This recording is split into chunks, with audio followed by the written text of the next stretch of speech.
Blanca Osuna, diputada nacional, ex intendenta de la ciudad de Paraná, de hecho la primera intendenta mujer de la capital de la provincia de Entre Ríos, que tiene la generosidad de atendernos a esta hora de la mañana para charlar un poquito de educación, porque también fue directora general de escuelas o, como les gusta decir a los funcionarios, presidenta del Consejo de Educación.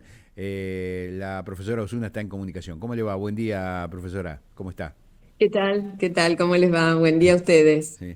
¿Por qué siempre se dice presidente del Consejo de Educación cuando en realidad es director general de escuelas? No, creo que son los dos cargos a la vez, los dos cargos a la vez, porque la conducción de la educación en Entre Ríos está a cargo de un consejo Ujú. y el consejo que Está tiene presidido. diversos miembros, tiene vocales, tiene un presidente, presidenta, así que además el presidente es el director general de escuelas como que es un cargo, en realidad creo que es una idea de Sarmiento, que se aplicó y se sigue aplicando en provincia de Buenos Aires. El Ujú. ministro de Educación de provincia de Buenos Aires es director general de escuelas, en esa tradición sarmientina. Ah, bien. Sí, vengo con una formación sarmientina, evidentemente. Porque siempre hago referencia al presidente del Consejo General de Educación como director general de escuelas, digamos, ¿no? Que Claro. de hecho en la letra de la Constitución figura como tal. Así es, bueno, Ujú. Claro. por esa razón, porque es el responsable principal de la educación, pero a su vez esa conducción se hace de manera colectiva con un consejo que tiene miembros y que preside el director general de escuela. Bueno, parece un repaso histórico pero tiene mucho que ver con el tema que vamos a abordar con usted, profesora, porque, a ver, si hay algo que está garantizado y por Constitución Nacional es la federalización de la educación, ¿no? Las provincias son responsables de la educación, de la salud, digo, una modificación que tuvo lugar también no hace mucho tiempo, allá por la década del 90, pero bueno, quedó ratificado de esta manera. Y digo, la educación necesita de financiamiento y en eso estuvieron trabajando precisamente. Sí, es importante además tener en cuenta que no solo las provincias son responsables. Por Sí. Constitución Nacional, la nación es responsable de la educación, es la primera responsable, el orden nacional. Y a su vez, por este proceso al que usted refería de transferencias de escuelas realizadas en los 90, las provincias, en un esquema federal de organización del Estado, son responsables de los sistemas educativos en un tramo que incluye a la educación obligatoria en los niveles inicial, primario y secundario, y también a los institutos de educación superior, tanto de formación docente como de formación técnica o artística. Ujú. Así que la tarea de sostener el derecho a la educación en cuanto a su financiamiento, que es condición necesaria, no hay acceso a derecho si el Estado no respalda y financia, es una tarea concurrente de Nación y las provincias y la ciudad de Buenos Aires. Ujú. Bueno, ahí estamos viendo algunas imágenes de lo que fue una reunión de comisión donde se le dio dictamen precisamente a la ley de financiamiento educativo. ¿Qué significa una ley de financiamiento o qué implica una ley de financiamiento educativo tratada a nivel nacional en ámbito parlamentario? Implica, creo que, y eso es lo sustancial, que hay una potente voluntad de distintos, en primer lugar, de quienes hoy tenemos responsabilidad en la administración, en la gestión, en la conducción del Estado, tanto el legislativo como el ejecutivo. Esta es una ley que emana del Poder Ejecutivo y que fue presentada por Sergio Massa como ministro de Economía y el ministro de Educación, Jaime Persic. Pero a su vez, en el procedimiento de tratamiento de esta ley fue girada a la Cámara de Diputados y a su vez tiene como condición que se expidan los legisladores que estamos organizados en comisiones. Esta ley fue girada a la Comisión de Educación que yo presido y a la comisión de presupuesto que preside Carlos Heller y yo integro. Y creo que en los dos tratamientos, en las dos comisiones, bueno, ahí esa imagen que se ve, no se ve bien, pero digamos, está Daniel Arroyo, Sí. que es uno de los vicepresidentes, está Valeria, que es la secretaria administrativa de la comisión, y a un costadito está cortado, pero es el vicepresidente primero de la comisión, que es Alejandro Finocchiaro, Claro. que ha sido ministro en su momento durante el gobierno de Mauricio Macri. La comisión las dos comisiones tienen una composición muy diversa de todos los bloques, y la verdad que en los dos tratamientos, en la educación, primero lo que hicimos fue una serie de reuniones de mucha participación, de una dinámica de escucha a diversos actores, sectores que tienen responsabilidad o intereses específicos en la educación. Ahí estuvieron desde los estudiantes, organizaciones de trabajadores de la Sí. educación y no docentes. Estuvieron también representantes de las provincias, ministros de educación, rectores de universidades nacionales, directores de escuelas técnicas, de escuelas primarias, secundarias. Estuvieron además, bueno, digo, hay una diversidad, estuvieron autoridades electas, y creo que hubo una fuerte coincidencia que derivó en un respaldo al texto de la ley con modificaciones que le fuimos incorporando. Los proyectos son eso, Sí. son propuestas que son sensibles a modificaciones, y creo que las modificaciones mejoraron el proyecto, así que tuvimos la alegría de respaldarlo prácticamente por unanimidad en la Comisión de Educación. Y en la comisión de presupuesto, exactamente ayer también, hubo ausencias, pero por amplia mayoría, fue respaldado el proyecto. Me quiero detener en un dato que parece insignificante para seguramente el conjunto de la sociedad, pero que tiene una relevancia desde el punto de vista económico y financiero. Digo, 8% del Producto Bruto Interno para educación no es un dato menor. No, para nada. Bueno, de hecho, hubo una ley, y que es la que todavía está vigente, que es la ley que establece el 6% del Producto Bruto, que Claro. se cumplió y sobrecumplió hasta el 2015, que después, durante el gobierno de Mauricio Macri, hubo una retracción notable del presupuesto, y eso fueron, yo lo digo así como título, pero en la realidad son consecuencias concretas, tremendas, de destrucción de programas como el Conectar Igualdad con las compu, o los libros, o la formación y la capacitación permanente de docentes, o la inversión en infraestructura, indispensable, necesaria, o, por ejemplo, la caída de paritarias, que es una reivindicación histórica de los sindicatos docentes. Esto se ha ido recuperando en este gobierno, pero sí entendimos que era necesario, en función de algo que es clave. La Ley de Educación Nacional, que es una ley del 2006, lo que establece es la obligatoriedad de los niveles, Sí. desde los 4 años hasta la finalización del secundario. Son prácticamente 14 años que Sí. tenemos en la Argentina de educación obligatoria como básica, como mínimo.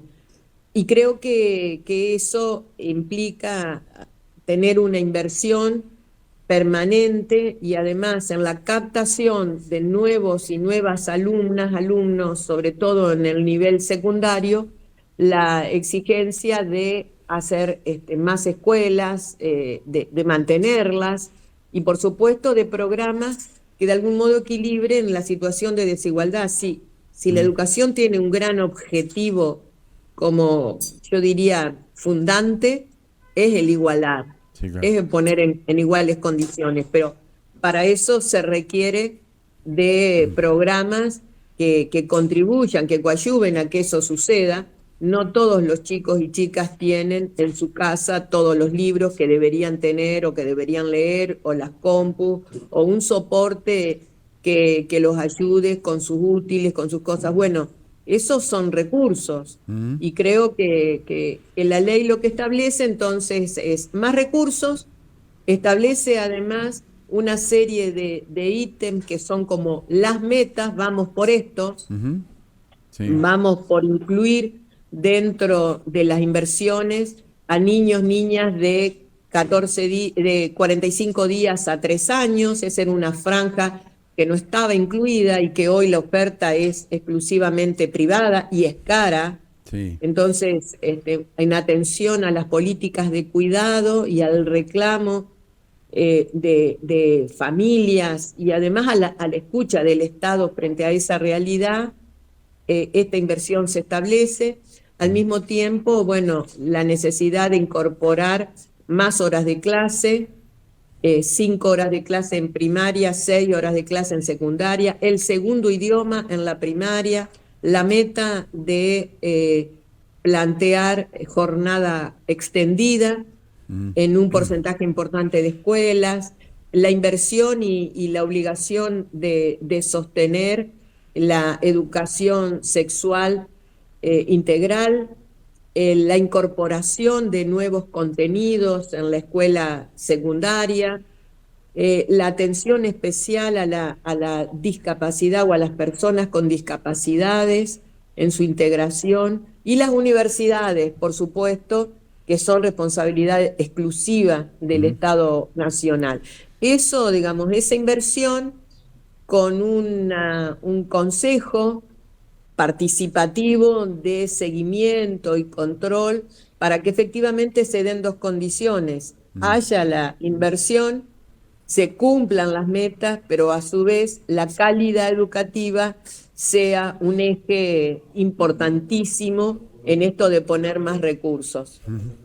Bueno, acá surgen varios tópicos para destacar, ¿no? A ver, que esta ley de financiamiento contemple además la mejora en la currícula, porque digo, la incorporación como obligatorio de un segundo idioma en el nivel inicial es, hay provincias donde ya eso funciona, pero en escuelas privadas. Tengo mi familia en San Juan, digamos, que es bilingüe, digamos, son establecimientos bilingües. Y pasa en Argentina, ¿no? Digo, esto lo que se pretende es nivelar hacia arriba. No es solo gastar plata, sino invertir plata. Esto no es gasto, es inversión. ¿Qué siente la diputada Osuna cuando hay dirigentes políticos que hablan de la educación en términos de gasto y no de inversión? Ni siquiera de gasto, porque si usted se refiere, bueno, en un contexto en el que estamos trabajando y hablando de estas cosas, hay un proceso electoral en ciernes, Sí, casi en días, horas. sí. Y creo que ahí las alternativas que tenemos son justamente la de un Sergio Massa que impulsa una nueva inversión en educación, incrementar esos recursos orientados con ejes temáticos y con un control. Perdóneme, Y además, de hecho, este proyecto es de Sergio Massa. claro, es un trabajo realizado por Sergio Massa y por el ministro Persic, como en un trabajo conjunto, que así lo presentaron. La verdad que esa presentación fue muy, pero muy importante, y realmente ¿en qué camino, en qué instancia estamos?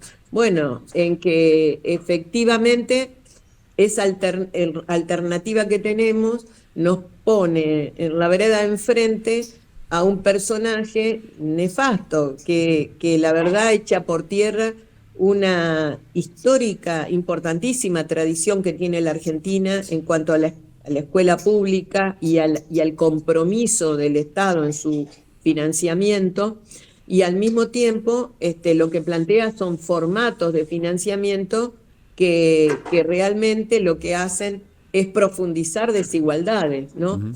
Porque si como dice Milei, si querés educación, pagátela, arreglátela, Sí. fíjate cómo podés hacer, pero hacelo vos en términos individuales, creo que el proyecto es la contracara de esto. Efectivamente, ayer lo volví a plantear Sergio Massa en la presentación de programática que hizo en Buenos Aires, y creo que el fervor que despierta estos temas de educación tiene que ver con que atraviesan una cuestión histórica, ¿no? Histórica de nuestro país. Así que la verdad que estamos muy, pero muy contentos, orgullosos. Sí. Bueno, están aprobados en comisión, ahora falta que efectivamente este proyecto llegue al recinto y pueda ser ley. Bueno, hay una ampliación hasta el 9 de diciembre de las sesiones ordinarias.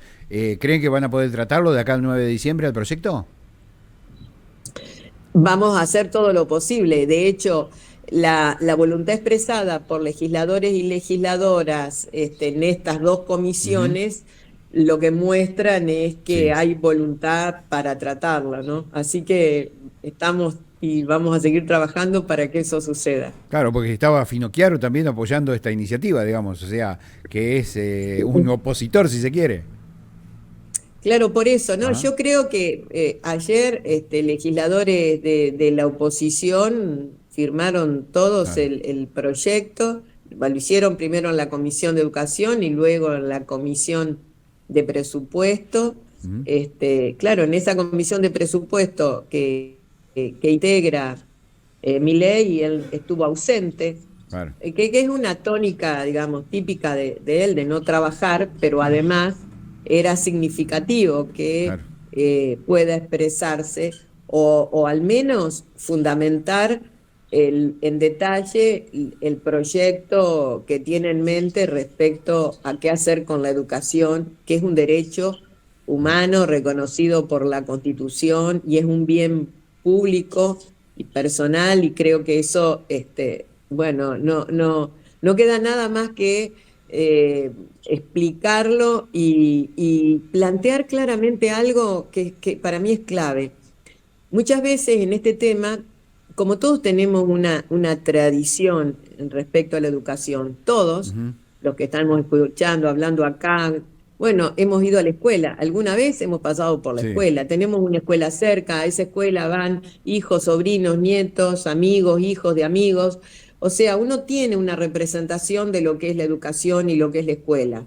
Y sí. me refiero Vamos a a la escuela votar. pública, sea, son ámbitos claro, que nos reciben Sí, el día de la elección.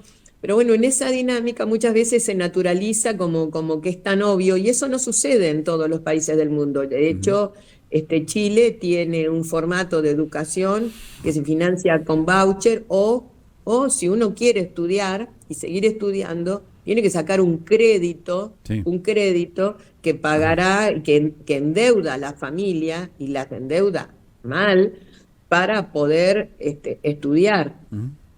Creo que naturalizar eso es inconveniente. Uno tiene que plantearse que la educación y la escuela como la conocemos nosotros, con todas las cosas buenas y las Sí, cosas que claro. faltan, Ujú. está en riesgo, está en riesgo. Sí. Y creo que eso es lo que nos debe llevar a acompañar a Sergio Massa el 19 de noviembre. Sí, yo tengo 2 minutos para cerrar el programa, pero que le quiero comentar una experiencia personal.